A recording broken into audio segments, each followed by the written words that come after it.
नमस्कार दोस्तों, आप लोगों का स्वागत है हमारे YouTube चैनल शिक्षा सबको में। हम लोग व्यवसाय अध्ययन विषय पढ़ रहे हैं, जिसके जो पहला पाठ्यक्रम है व्यवसाय परिचय, उसके अंतर्गत हम इस समय दूसरे अध्याय में हैं। तो पहले हम एक बार रिवाइज कर लेते हैं, पुनर्कथन कर लेते हैं कि हमने पिछला जो भाग था, इस पाठ का जो पिछले भाग जो हमने पिछले वीडियो में पढ़ा, उसमें क्या क्या पढ़ा। पहले हमने पढ़ा व्यावसायिक क्रियाओं के वर्गीकरण के बारे में, व्यवसाय के बारे में, व्यावसायिक उद्योगों तथा का वर्गीकरण और उनके प्रकार के बारे में। तो व्यावसायिक क्रियाओं के वर्गीकरण में हमने पढ़ा था कि व्यावसायिक क्रियाएं दो प्रकार की होती हैं, उद्योग तथा वाणिज्य। उद्योग जो होता है वो वस्तुओं और सेवाओं के उत्पादन से संबंधित होता है, जबकि जो वाणिज्य होता है वो उन उत्पादित वस्तुओं अथवा जो सेवाएं हैं उनके वितरण से संबंधित होता है। इसी प्रकार से उद्योगों का वर्गीकरण हमने पढ़ा। उद्योगों के वर्गीकरण में हमने उद्योगों के 5 जो प्रकार थे वो पढ़े। जैसे पहला था प्राथमिक उद्योग, फिर हमने पढ़ा जननिक उद्योग, निष्कर्षण उद्योग, निर्माण उद्योग, संरचनात्मक उद्योग और सेवा उद्योग। इसके पश्चात हमने पढ़ा वाणिज्य क्या होता है। तो जो वाणिज्य होता है वो जो वस्तुएं होती हैं उनके वितरण से संबंधित होता है, वस्तुओं और सेवाओं। इसके पश्चात आता है व्यापार। व्यापार का मतलब होता है अगर आप कोई क्रय या विक्रय करते हैं तो वो उसको हम व्यापार बोलते हैं। किसी भी वस्तु या सेवा के क्रय विक्रय को व्यापार कहा जाता है। और इसके पश्चात हमने थोड़ा सा अध्ययन किया था कि व्यापार की सहायक क्रियाएं क्या होती हैं। तो आइए हम आज का जो चर्चा है वो शुरू करते हैं। तो सबसे पहले इसको शुरू करने से पहले मैं आपको एक उदाहरण दिखाता हूँ। आप देख पा रहे हैं इस वीडियो में कि बहुत अच्छा सुंदर चित्र है और इसमें आप देख पा रहे होंगे खेती की जा रही है। काफी बड़े क्षेत्र में खेती की जा रही है। तो अब मैं आपसे जो पूछना चाहता हूँ वो ये कि ये किस उद्योग की श्रेणी में आता है। मुझे लगता है कि आप लोग जान ही गए होंगे। इसको हम बोलते हैं प्राथमिक उद्योग, क्योंकि ये प्रकृति की सहायता से किया जाता है। तो सबसे पहले जो हमने वर्गीकरण के अंतर्गत जो पहला प्रकार पढ़ा था उद्योगों का, वो था प्राथमिक उद्योग। तो ये प्राथमिक उद्योग का एक उदाहरण है। इसके पश्चात है व्यापार की सहायक क्रियाएं। तो अब हम व्यापार की सहायक क्रियाओं का हमने एक प्रकार से परिचय पिछले लेक्चर में, पिछले पार्ट में, पिछले जो वीडियो था उसके अंदर दिया था। तो व्यापार के सहायक क्या क्या हमने देखे थे। सबसे पहला जो व्यापार का सहायक था वो था परिवहन, दूसरा भंडारण, बीमा, विज्ञापन और बैंकिंग। तो ये सारी की सारी क्रियाएं व्यापार की सहायक क्रियाएं कहलाती हैं। अर्थात जो व्यापार मतलब जो वस्तुओं या सेवाओं का जो क्रय विक्रय है उसके अंतर्गत ये जो पांचों जो क्रियाएं हैं ये उसकी सहायता करती हैं व्यापार की। तो आइए हम इनके बारे में थोड़ा सा विस्तृत जानकारी लेते हैं। सबसे पहले परिवहन। तो परिवहन क्या होता है? मनुष्य और माल को एक स्थान से दूसरे स्थान तक पहुंचाने वाला माध्यम परिवहन कहलाता है। तो परिवहन आपने जाना। और ये होता कितने प्रकार का है? परिवहन 3 प्रकार का होता है। भूमि परिवहन, जो कि जिसमें कि सड़क और रेल परिवहन दोनों सम्मिलित हैं। अगला है वायु परिवहन, जिसमें वायुयान का उपयोग करके माल को एक दूसरे स्थान से दूसरे स्थान तक पहुंचाया जाता है। और तीसरा है जल परिवहन, जिसमें नाव या जहाज का उपयोग किया जाता है माल को के परिवहन में या माल को एक स्थान से दूसरे स्थान में पहुंचाने में। तो ये एक मैं आपको उदाहरण दिखा रहा हूँ। ये जल परिवहन का एक उदाहरण है। आप देख सकते हैं कि एक बहुत बड़ा जहाज है जिसमें कि कई सारे कंटेनर्स आप देख रहे होंगे लोडेड हैं। ये ऊपर से लिया गया है वीडियो है। तो इसको में आप देख पा रहे हैं ये खड़ा है बंदरगाह पे और यहाँ पर माल उतर रहा है या चढ़ रहा है, दोनों काम हो रहे हैं। तो ये इधर समुद्र है और ये एक जहाज है। तो ये जल परिवहन का एक उदाहरण है। इसके पश्चात आता है भंडारण। तो जो तैयार माल होता है उसको सुरक्षित रखने के लिए, क्योंकि माल बहुत ज्यादा मात्रा में उत्पादक इकाइयों द्वारा बनाया जाता है, तो उनको ऐसा तो है नहीं कि वो एकदम से सारा माल बिक जाएगा या सारा माल उपभोक्ताओं तक पहुंच जाएगा या फिर व्यापारियों तक पहुंच जाएगा। और व्यापारियों तक पहुंच भी जाएगा तो व्यापारियों का माल भी एक दिन में ही सब नहीं बिक जाता है, सारा का सारा, सारे जो ग्राहक हैं उनको नहीं मिल जाता है। तो उनको उसको बेचने से पहले फिर कहीं ना कहीं भंडार उसका किया जाता है।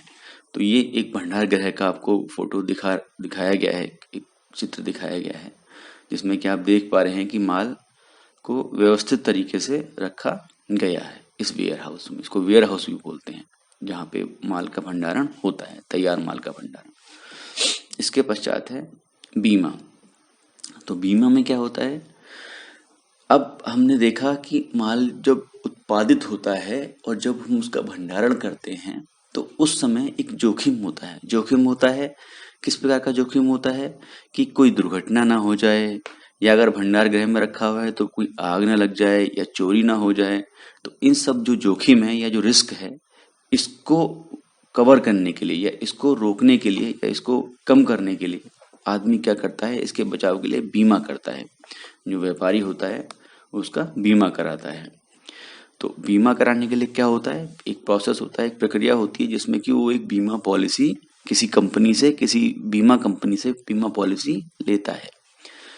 तो बीमा पॉलिसी जो मिलती है या जो भी कोई बीमा कंपनी बीमा पॉलिसी देती है उसके पीछे वो एक शुल्क वसूल करती है व्यापारी से। उस शुल्क को बीमा प्रीमियम कहते हैं। तो इस बीमा प्रीमियम के आधार पर जो आपका जोखिम है या जो रिस्क है वो कम हो जाता है। अगली जो सहायक क्रिया है वो है विज्ञापन। विज्ञापन से आप परिचित ही होंगे। जो विज्ञापन होता है उसका क्या उपयोग होता है, तो विज्ञापन संभावित उपभोक्ताओं से, संभावित मतलब जो कि उपभोक्ता बन सकते हैं, तो ऐसे उपभोक्ताओं को अपने माल के संबंध में सभी सूचनाएं संप्रेषित करता है। जो व्यापारी होता है वो विज्ञापन की मदद से जो उसके भविष्य के जो उपभोक्ता हैं, जो उपभोक्ता बन सकते हैं, उनको अपने माल के संबंध में जानकारियां देता है, संप्रेषित करता है, कम्युनिकेट करता है। तो ये आप देख पा रहे हैं बिलबोर्ड लगे हुए हैं, ये इसमें दिखाया जा रहा है कि किस प्रकार से आकर्षित किया जा रहा है उपभोक्ताओं को सूचना देकर। तो ये जो विज्ञापन होते हैं दो प्रकार के होते हैं, एक आंतरिक और दूसरा बाह्य। तो आंतरिक और बाह्य में अंतर सिर्फ ये है कि जो आंतरिक होते हैं वो किसी ग्राहक को उसके घर के जो सीमा है उसके अंदर ही विज्ञापन प्रदान कर दिए जाते हैं, जबकि बाह्य में जो विज्ञापन है वो उसको उसकी घर की सीमा से बाहर मिलते हैं। तो जो मैंने ये उदाहरण आपको दिखा रखा है, ये एक शहर का उदाहरण है, तो ये घर के बाहर का उदाहरण है, तो ये बाह्य विज्ञापन में आएगा। आंतरिक विज्ञापन में क्या आएंगे, आंतरिक विज्ञापन में जैसे आप टीवी में विज्ञापन देखते हैं, रेडियो में विज्ञापन सुनते हैं या समाचार पत्र में विज्ञापन देखते हैं, वो सारे आंतरिक विज्ञापन में आएंगे, आंतरिक विज्ञापन के उदाहरण कहलाएंगे। अगला है बैंकिंग। तो बैंकिंग से भी आप लोग परिचित हैं। बैंकिंग में क्या होता है, बैंकिंग मुद्रा की आवश्यकता की पूर्ति करने का एक माध्यम है। मुद्रा की आवश्यकता क्यों होती है, मुद्रा की आवश्यकता उत्पादन की विभिन्न स्टेजों पर या विभिन्न चरणों में होती है। जब व्यवसायी अपना व्यवसाय प्रारंभ करता है या उसको परिचालन करता है, उसको चलाता है, तो उसको हर एक चरण पर मुद्रा की आवश्यकता पड़ती है। तो मुद्रा की आवश्यकता कुछ तो वो खुद अपने ही पैसा लगाकर पूरा करता है और कुछ मुद्रा की आवश्यकता वो बैंक की मदद से पूरा करता है, ऋण या कर्ज लेकर। तो एक बैंक का चित्र मैंने दिखा रखा है। तो मुद्रा की जमा स्वीकार करता है बैंक। बैंक मुद्रा की जमा स्वीकार करता है आम लोगों से और व्यापारों से भी करता है, और जो जमा पैसा होता है, जो मुद्रा या पैसा जो जमा उसके यहाँ होता है, जो उसको जिसको स्वीकार करता है, उसको ही वो कर्ज के रूप में दूसरे लोगों को प्रदान करता है या व्यापारियों को प्रदान करता है। तो इस प्रकार से बैंकिंग व्यापार की एक सहायक क्रिया होता है। इसके पश्चात जो अब नया एक इंटरेस्टिंग, जो एक बहुत रोचक टॉपिक है, वो है ई वाणिज्य। तो ई वाणिज्य आजकल जो इंटरनेट का जो प्रचार और प्रसार है वो इतना अधिक बढ़ गया है कि ई वाणिज्य बहुत ही कॉमन या बहुत ही सभी लोग उसको जानने लगे हैं, ई वाणिज्य को। और अधिक से अधिक लोग कंप्यूटर और इंटरनेट का प्रयोग करते हैं और दिन प्रतिदिन की आवश्यकताओं के लिए हम लोग आजकल इंटरनेट के माध्यम से सामान मंगाते हैं। तो ये सब ई वाणिज्य कहलाता है। ये मैंने एक चित्र में आपको इसमें दिखा रखा है कि आप क्रेडिट कार्ड या किसी और माध्यम से पैसा दे रहे हैं और ये जो व्यापारी है वो आपको उसके एवज में सामान दे रहा है। तो एक सांकेतिक चित्र है ये। इसके पश्चात ये इस क्रिया में होता क्या है वाणिज्य में, तो ये हम जानते हैं। आइए, तो इसमें क्या है, आपने माल सेलेक्ट किया, उसको पेमेंट किया, उसको भुगतान किया और उसने माल आपके घर के लिए रवाना कर दिया। तो ये ई वाणिज्य है। तो आइए अब जानते हैं कि ई वाणिज्य की परिभाषा क्या है। तो वस्तुओं और सेवाओं का इंटरनेट के माध्यम से, किसके माध्यम से, इंटरनेट के माध्यम से क्रय और विक्रय करना कहलाता है ई वाणिज्य। वस्तुओं और सेवाओं का सिंपल या साधारण जो क्रय विक्रय है वो तो वाणिज्य कहलाता है, खाली वाणिज्य होता है। लेकिन अगर वो इंटरनेट के माध्यम से किया जाए तो उसको ई वाणिज्य बोलते हैं। ई वाणिज्य या इंटरनेट वाला वाणिज्य कहा जाता है उसको। तो ये आप एक चित्र देख पा रहे हैं, सांकेतिक इंटरनेट का दिखा रखा है इसमें। तो और इसको जो फर्दर जो आगे जो उसको और परिभाषित किया गया उसके माध्यम से आप कह सकते हैं कंप्यूटर नेटवर्क। कंप्यूटर नेटवर्क आपको पता है क्या होता है।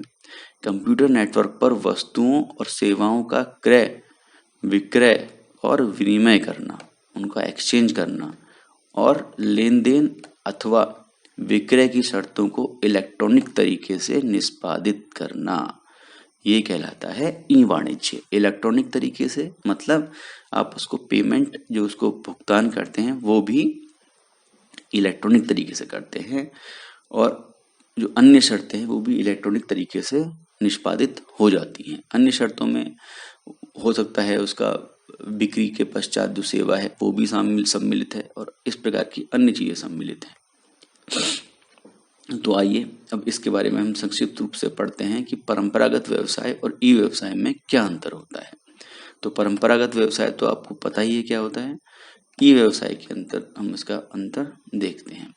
तो इसको हमने कुछ आपकी पुस्तक से लिया है, तो इसमें कुछ अंतर के कुछ आधार के अंतर को कुछ आधार के आधार पर स्पष्ट किया गया है। तो सबसे पहला आधार जो उन्होंने लिया है वो स्थापना है।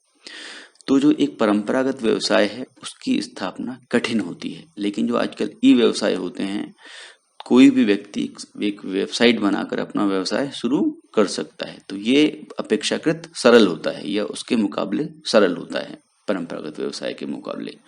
अगला है शारीरिक उपस्थिति। तो शारीरिक उपस्थिति से मतलब है कि आदमी को या फिर कुछ एक जो आपका व्यवसाय है उसकी उपस्थिति फिजिकल रूप से या शारीरिक रूप से होती है। तो परंपरागत व्यवसाय में तो वो आवश्यक है, लेकिन ई व्यवसाय में आवश्यक नहीं है। आप लोग कहीं दूर बैठकर भी किसी अपने ग्राहक के सामने उपस्थित ना होकर भी अपना ई व्यवसाय चालू कर सकते हैं या प्रारंभ कर सकते हैं। स्थापना लागत की बात जहाँ तक आती है तो स्थापना लागत परंपरागत व्यवसाय में अधिक होती है जबकि ई व्यवसाय में कम होती है।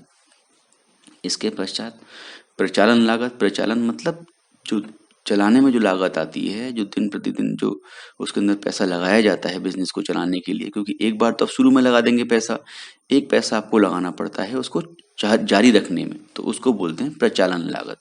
तो प्रचालन लागत परंपरागत व्यवसाय की अधिक होती है जबकि ई व्यवसाय की कम होती है। इसके पश्चात है सौदे में लगने वाला समय। तो सौदे में जो समय लगता है परंपरागत व्यवसाय में वो सौदे में लगने वाला समय अधिक होता है जबकि ई व्यवसाय में कम समय में ही सौदा हो जाता है। इसके पश्चात है अंतर का। अब हम देखेंगे जो छठा जो आधार है वो है व्यक्तिगत संपर्क का अवसर। अब यहाँ पर परंपरागत व्यवसाय ई व्यवसाय से बाजी मारता है। मतलब परंपरागत व्यवसाय में व्यक्तिगत संपर्क का अधिक अवसर होता है, मतलब अब आप जानते ही हैं कि परंपरागत व्यवसाय में क्या होता है, आदमी दुकान पर जाता है, दुकानदार से मिलता है, इस प्रकार से व्यक्तिगत संपर्क होता है। जबकि ई व्यवसाय में जो ये अवसर है ये बहुत कम होता है कि कोई ही ग्राहक संपर्क करता है। अधिकतर ग्राहक केवल सामान खरीदकर अपना संतुष्टि करते हैं अपनी आवश्यकता की। इसके पश्चात है व्यवसाय चक्र की लंबाई। तो व्यवसाय चक्र परंपरागत व्यवसाय में अधिक लंबा होता है। क्यों अधिक लंबा होता है? क्योंकि इसमें ज़्यादा चरण होते हैं, कई सारे चरणों में वितरण भी इसका कई चरणों में होता है। इस प्रकार से उत्पादन भी होता है और उसको जो वितरित करने में अधिक समय लगता है और अधिक लंबा चक्र होता है। जबकि ई व्यवसाय का चक्र छोटा होता है। इसी प्रकार से सरकारी सहायता क्योंकि परंपरागत व्यवसाय को सरकारी सहायता जो है वो कम मिलती है। ये मैंने थोड़ा यहाँ गलत लिख दिया है। जो अब आजकल जो फोकस है सरकार का वो है ई बिजनेस के ऊपर। तो ई बिजनेस को ज़्यादा सहायता दे रही है और इनको कम सहायता दे रही है परंपरागत व्यवसाय को, और ई व्यवसाय को अधिक सहायता दे रही है। इसी प्रकार से अगला जो है बिंदु है वो है वैश्विक पहुंच। अगला आधार है वैश्विक पहुंच। वैश्विक मतलब विश्व में पहुंचना, विश्व भर में पहुंच। तो विश्व भर में परंपरागत व्यवसाय की पहुंच कम होती है जबकि ई व्यवसाय की अधिक होती है। आपको कुछ करना ही नहीं है, एक वेबसाइट खोलनी है तो आपका व्यवसाय जो वेबसाइट है या जो आपका ई व्यवसाय है वो पूरे विश्व में फैल सकता है। पूरे विश्व में आदमी उसको कहीं से भी देख सकता है, जबकि परंपरागत व्यवसाय के केस में ऐसा नहीं है। इसके पश्चात आता है ई वाणिज्य के प्रकार। तो ई वाणिज्य जो होता है वो 4 प्रकार का इसमें आपके में दिया गया है। होता काफी प्रकार का है जिसको कि अगली आप कक्षाओं में आगे विस्तृत अध्ययन में पढ़ेंगे। तो यहाँ पर हम 4 प्रकार का व्यवसाय दिया रखा है।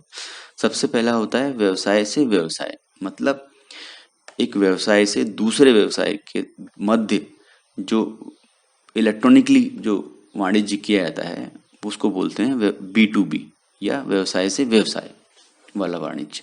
तो इसमें जो उदाहरण है अमेजन, अलीबाबा और स्काइपी। ये कैसे उदाहरण है?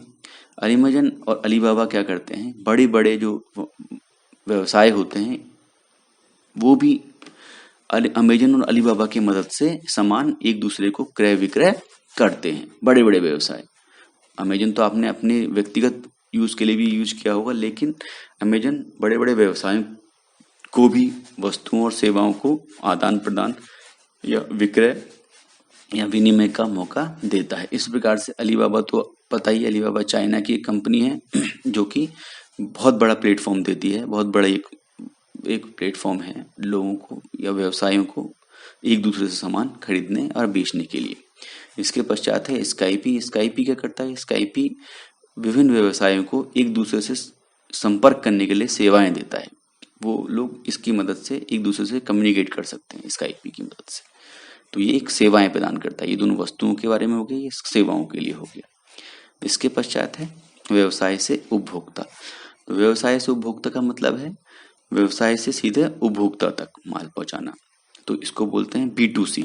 आप कॉमन भाषा में जो उसको अधिकतर आप सुनेंगे वो B2C बोलेंगे।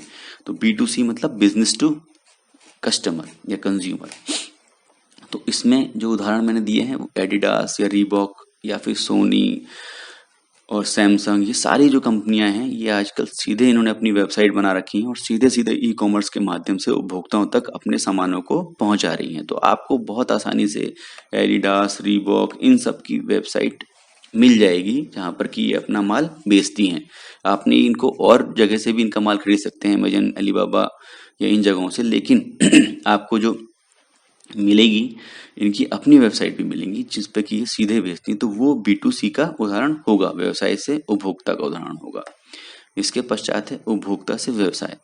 उपभोक्ता से व्यवसाय में क्या होता है? उपभोक्ता से व्यवसाय में क्या होता है? उपभोक्ता से व्यवसाय में उपभोक्ता अपनी जो उसको माल चाहिए उसकी जानकारी व्यवसाय की वेबसाइट पर देता है और व्यवसाय उसको वो माल उपलब्ध करवाता है। तो इस प्रकार के जो व्यवसाय है ये वाणिज्य है उसको ई वाणिज्य में C2B की कैटेगरी में डालते हैं, यानी कि उपभोक्ता से व्यवसाय की कैटेगरी में डालते हैं। इसके पश्चात है उपभोक्ता से उपभोक्ता यानी कि C2C। तो उपभोक्ता से उपभोक्ता के उदाहरण बहुत सारे हैं, आपने भी हो सकता है यूज किए हों, जैसे OLX। OLX क्या करता है, दो बेचने और खरीदने वालों को मिलाता है और उनको आपस में वो लोग बोली लगाते हैं कि भाई मैं इतने में खरीदूंगा, और जहां सौदा होता है तो फिर उसका क्रय विक्रय कर लेते हैं। तो इस प्रकार से एक प्लेटफॉर्म है जिसमें कि उपभोक्ता डायरेक्ट उपभोक्ता से माल खरीद या बेच सकता है। इसी प्रकार से एक उदाहरण ईबे था, जो बहुत पहले जो एक वेबसाइट थी जो अभी भी काम में है, वो भी यही नीलामी वाला प्रकरण करती है, जहाँ पे कि उपभोक्ता दूसरे उपभोक्ता से माल खरीद या बेच सकता है। इसके पश्चात ये एक छोटा सा चित्र दिखा रखा है, तो आपके ही उससे लिया गया है। व्यवसाय है, ये व्यवसाय है, तो व्यवसाय और व्यवसाय की बात होगी तो आ जाएगा B2B। और अगर व्यवसाय और उपभोक्ता की बात है, व्यवसाय उपभोक्ता की बात है तो वो है C2B। इसी प्रकार से अगर उपभोक्ता और व्यवसाय की बात है तो वो है B2C, और अगर सिर्फ उपभोक्ता उपभोक्ता की बात तो वो है C2C। तो ये चार प्रकार के हमने जो पढ़े अभी ई वाणिज्य वो है। अब हम आगे बढ़ते हैं। अब हम पढ़ते हैं ई वाणिज्य के लाभ क्या होते हैं। अभी तक तो हमने पढ़ा ई वाणिज्य के प्रकार क्या होते हैं, तो अब हम जानते हैं ई वाणिज्य के क्या लाभ हैं। तो ई वाणिज्य का सबसे बड़ा लाभ होता है विस्तृत चयन का। विस्तृत चयन से मतलब क्या है कि बहुत सारे जो विकल्प हैं वो उपभोक्ताओं को मिल जाते हैं ई वाणिज्य के माध्यम से। कैसे मिल जाते हैं?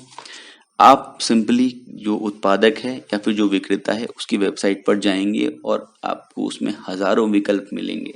तो उपभोक्ता जो है वो कई सारी चीजों से चयन कर सकता है, विस्तृत चयन के उसको मौके मिलेंगे। और साथ साथ जो होता क्या है, क्योंकि जो कंप्यूटर की नेटवर्किंग प्रणाली है वो इतनी विकसित हो गई है कि अब जो व्यावसायिक इकाइयां हैं वो राष्ट्रीय और अंतर्राष्ट्रीय स्तर पर प्रचालन करती हैं या अपना ऑपरेशन करती हैं।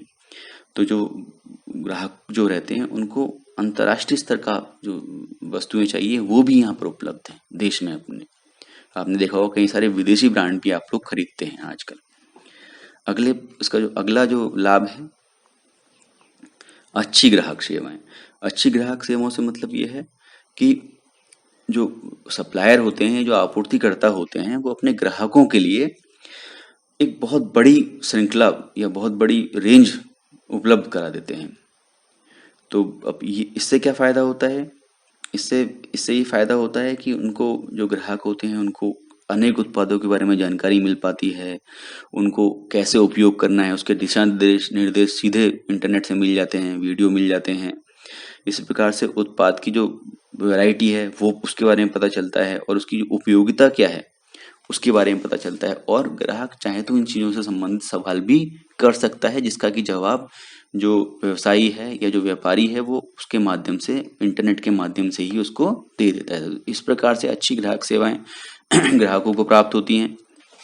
अगला जो है वो है ग्राहक आवश्यकताओं के प्रति तीव्र संवेदनशीलता। तीव्र संवेदनशीलता का मतलब है बहुत तेजी से रिएक्ट करना, बहुत तेजी से चीजों को समझना। तो ग्राहक की आवश्यकताओं के बारे में इंटरनेट से बहुत सारा ज्ञान जो उत्पादन करता है और जो व्यवसायी हैं उनको प्राप्त हो जाता है। क्यों? क्योंकि जो ई वाणिज्य होता है इसके व्यावसायिक लेन देनों में बहुत कम समय लगता है, और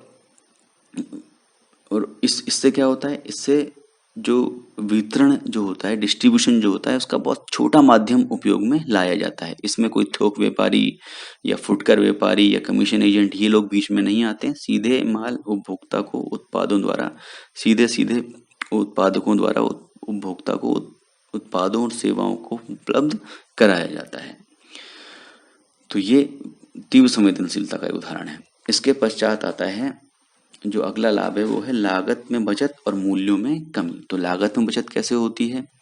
जो बहुत सारी लागतें हैं, जैसे आदमी को शोरूम बनाने पड़ते हैं, जो बिजनेसमैन होते हैं, जहाँ पे कि वो सब उनको दिखाता है, तो शोरूम का किराया बहुत होता है और लोग रखने पड़ते हैं। तो उसकी जगह सिर्फ वेबसाइट पर वो सारी चीजें दिखा दे रहा है, तो वो पैसा उसका बच गया। इसी प्रकार से गोदामों में भी बहुत ज्यादा स्टॉक रखने की जरूरत नहीं है। जब ऑर्डर आता है, जिस हिसाब से ऑर्डर आ रहा है उस हिसाब से भी आदमी माल बना के उपलब्ध करा देता है। पता चल जाता है कि कौन से माल की डिमांड है और कौन से माल की कमी है। तो इस प्रकार से वो बहुत सारी जो लागत होती है चलाने की व्यवसाय को, उसको कम कर लेता है व्यवसायी। और इसका फायदा ग्राहकों को भी होता है। ग्राहकों को मूल्यों में कमी के माध्यम से उसका फायदा होता है। तो लागत में बचत से व्यापारी को भी लाभ है और ग्राहक को भी लाभ है, क्योंकि मूल्यों में कमी होती है। इसके जो पश्चात जो लास्ट जो अंतिम जो लाभ है वो है बाजार की जानकारी। तो इंटरनेट के माध्यम से बाजार की जानकारी उपलब्ध हो जाती है, जिससे व्यावसायिक इकाइयां जो क्या करती हैं वो ये करती हैं कि वो ग्राहकों की आवश्यकताओं को पहचानती हैं कि उनको क्या चाहिए और क्या नहीं चाहिए।